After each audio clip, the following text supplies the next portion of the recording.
specific rules when babysitting for my family. My family often relies on me to care for my nieces and nephews during gatherings, and I've become the go-to person for babysitting. Since I don't receive payment for these services, I consider it a gesture of goodwill, given that my siblings watched me when I was a child. I have no issues with the kids themselves, they're well-behaved and polite, and I've established a firm but loving dynamic with them. However, when it comes to rules, I'm not interested in adhering to a lengthy list of restrictions. If a parent wants their child to eat a specific diet, for example, they should provide the necessary food. Otherwise, we'll have pizza, Dino nuggets, or hot dogs. My parents frequently remind me to follow the rules, but I simply ask why I'm being held accountable. I'm not concerned about potential consequences, such as losing my free babysitting services. That's not a significant motivator for me. Recently, we were in Jasper, and the heat was unbearable. I took the kids to Horseshoe Lake for cliff jumping, and we returned. Wet manager wouldn't help when short-staffed. Had to do the work herself at the end of the night. When I was in high school, I had a part-time job working at a local restaurant.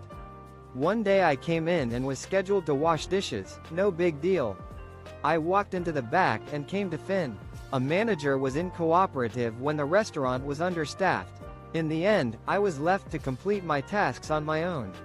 As a teenager, I worked part-time at a local restaurant, and one evening I found myself assigned to wash dishes. However, upon entering the back area, I discovered that the morning shift had been short-handed, leaving behind a substantial pile of dishes. On top of that, the restaurant was extremely busy that night. Since I was a minor, I was required to take a 30-minute break during my shift. When I clocked out, I requested that another team member cover my position during my break to avoid exacerbating an already overwhelming situation. My manager, however, declined my request and told me to stay late and finish the tasks. It was worth noting that my manager was notorious for being apathetic and unhelpful. She often preferred to remain in the office, waiting for the staff to complete their closing duties, rather than lending a hand to speed up the process. She also lacked familiarity with Ohio's child labor laws. As a minor, not only did I have to take a 30-minute break, but I also couldn't work past 11 p.m. on school nights. After my break, I resumed TIFU by pranking the wife. NSFW. This happened a couple of months ago. Kids were all on sleepovers. We finally had a weekend to ourselves. Having decided we would enjoy the peacefulness, a all-out steak dinner was in the works. Cooking together, making our own favorite sides. A weekend of misadventure. This incident took place a couple of months ago, when the kids were away on sleepovers, leaving us with a rare opportunity to enjoy some quality time together. We had planned a relaxing weekend, complete with a romantic steak dinner and a chance to cook our favorite sides.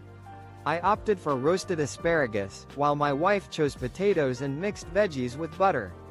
During dinner, our conversation turned to the subject of urination practices. My wife playfully joked that men are messy and often make a mess when using the restroom. I countered with the argument that it's not as easy as she thinks. The next morning, my wife accepted my challenge to see who could urinate into the toilet without splattering any liquid. I was determined not to lose. As I stood at the toilet, my wife took aim with her hand, ready to guide the flow. I started slow, using Kegel exercises to control the stream. She was doing well, so I increased the flow to throw her off her game. However, the asparagus pea began to overwhelm her, and she lost interest. This was where things started to go terribly wrong. I was determined to win, so I channeled my inner Deadpool, thinking, maximum effort. New HR manager pisses off hardworking employees. Mass malicious compliance. Years ago I worked for an awesome company that understood workplace culture, and fun was a huge part in keeping employees happy and productive. In our office, people would often cycle to work and there. A new HR manager's misstep. A lesson in not meddling with workplace culture. Years ago, I was part of a fantastic company that grasped the importance of work-life balance and culture in driving employee happiness and productivity. Our office had a unique dynamic, with many colleagues cycling to work, which meant they would often arrive after 9 a.m. to shower and get ready. Nevertheless, everyone consistently went the extra mile to meet deadlines, often without being asked to do so. Management understood that the work was being done, and that's all that mattered. They didn't micromanage or dictate rigid schedules. That all changed with the arrival of our first HR manager. In her initial weeks, she sent out an email mandating that everyone arrive at their desk by 9 a.m. and cease socializing or personal grooming at work. She failed to acknowledge the fact that employees were already putting in unpaid overtime. As a result, employees responded with mass, albeit mischievous, compliance. They started arriving at 9 a.m. sharp and left at 5 p.m., as instructed. However, this new schedule led to project delays and irritated clients, who were no longer receiving timely results. The HR manager was perplexed by the sudden decline in productivity, as employees were indeed adhering AITA for being angry my brother lent his girlfriend my makeup.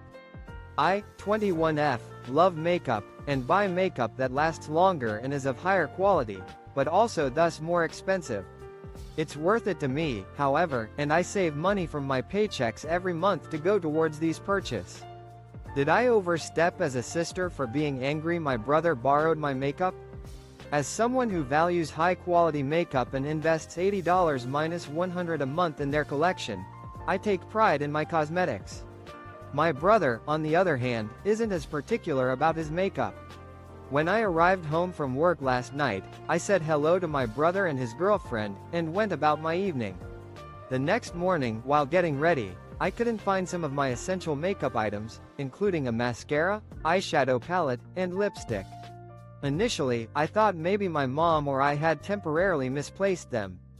However, when my brother joined the conversation and revealed that he had lent my makeup to his girlfriend, Kara, I felt furious. Apparently, Kara doesn't have much makeup suitable for a fancy dinner, so my brother thought it would be nice to lend me some of my items. However, I took issue with the fact that he didn't ask for my permission before lending out my belongings.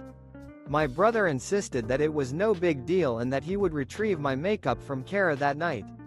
I stood firm in my stance, emphasizing that it was my property and he should have asked before lending it to someone else. I also, update, I, 26M, found out my father, 54M, sexually assaulted my GF, 24F, previous post. So this is how things have played out. I decided to speak to my GF about it and she started crying and handed me her messages to read. I pretended I hadn't seen them because she gave me a difficult discovery, update, I, 26M, recently learned that my father, 54M, had sexually assaulted my girlfriend, 24F. The events that unfolded have been